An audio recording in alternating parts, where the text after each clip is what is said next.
everyone, welcome back to Write It While It's Hot. I'm Poppy and I'm here to give you all kinds of tips, tricks and fun to help you along your writing journey. Now, if you're a fan of writing and all things spooky, I've got a treat for you today because we're diving into the world of ghost stories and really how to craft chilling tales that will send shivers down your reader's spine. Now, whether you're a lover of all kind of ghost stories and this is a genre you normally write in, or if you've never looked at anything spooky in your life and you're just kind of looking for a fun little writing prompts that will help you get in the mood for Halloween, this video is for you. We're going to cover all the basics and then also some helpful tips and tricks to really nail this spooky genre, because it's actually very difficult to write scary horror fiction. It's really difficult to do right. Things can kind of feel a bit cringy or either go way too over the top or not enough happening, but when you get that sweet spot, it is absolutely phenomenal. So we're going to break down how to create the perfect ghost story in 5 steps with some examples and some activities for you to do along the way. Step 1 is choose your ghost. Ghosts aren't one size fits all. Think about the kind of spirit which will fit the story you're trying to tell. Are they malevolent and vengeful, or are they sad and misunderstood and you want the reader to sympathise with them despite the fact they're haunting and terrifying?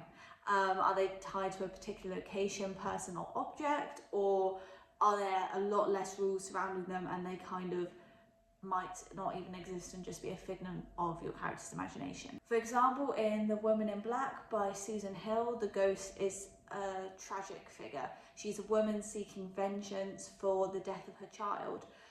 If you contrast that with poltergeists like in The Conjuring, these spirits that wreak havoc on families for no clear reason, they're actually very different despite both being ghosts. A fun little writing prompt or activity that will help you with writing your ghost story is to think of a location you know well, so like your school or your workplace or a house down the road, and imagine what kind of ghost would fit in that place.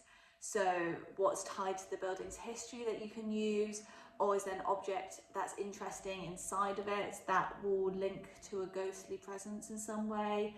And then kind of write a little paragraph or fact sheet about your ghost and how it interacts with that environment. Step 2 is about building your atmosphere. Atmosphere can really make or break your ghost story. Think about how you can set the stage to create unease and tension without kind of going over the top and making it comical. The key is to make readers feel like something is wrong long before they are proven right and there's the reveal of a ghost or a death. For example, in The Turn of the Screw by Henry James, atmosphere is a key component. The remote, isolated house with the misty grounds and the silence all contribute to the building of tension.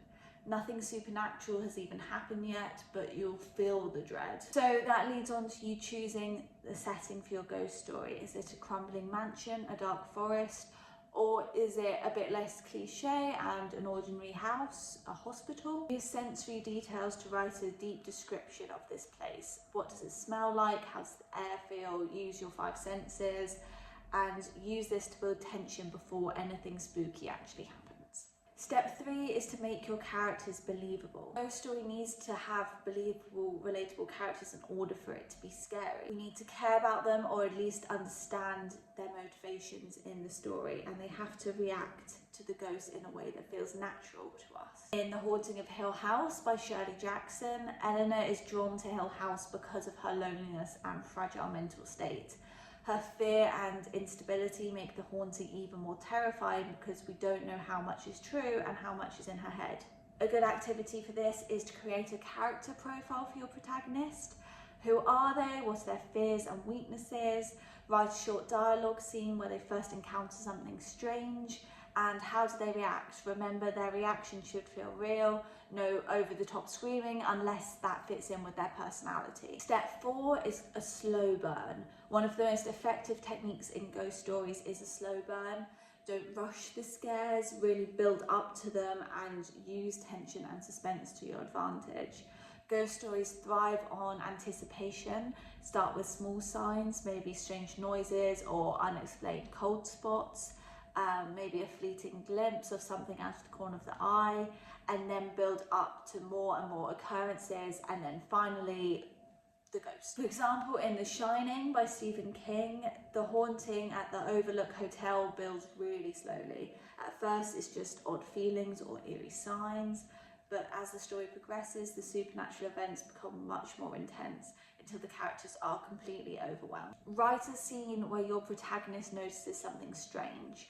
Maybe it's a flickering light, a distant voice, a shadow moving when nobody's there. Focus on using subtlety. Build the suspense by describing their growing sense of dread rather than revealing what it is that's causing these odd, unexplained events. And finally, let's talk about the payoff. The ending should leave your readers feeling haunted, literally and figuratively. Maybe you reveal the ghost's tragic backstory, or perhaps your protagonist realises they were doomed from the very beginning. Twists work wonders here. I think the best ghost stories leave you with a few unanswered questions. I know normally people say tie up all loose ends, but I actually think in this case, ghost stories work best when you're a bit like, was that real, or did that actually happen, or like, is the protagonist okay, did they get out or didn't they, that kind of thing. For example, in The Sixth Sense, the reveal is that the protagonist actually is a ghost.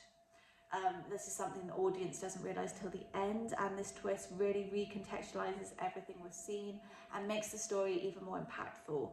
Endings like this work really well, especially if you nail the full grounding and foreshadowing, because then readers will kind of go back and reread the work with that knowledge and be like, oh, that makes sense now, or oh, and that is kind of a really satisfying ending for people.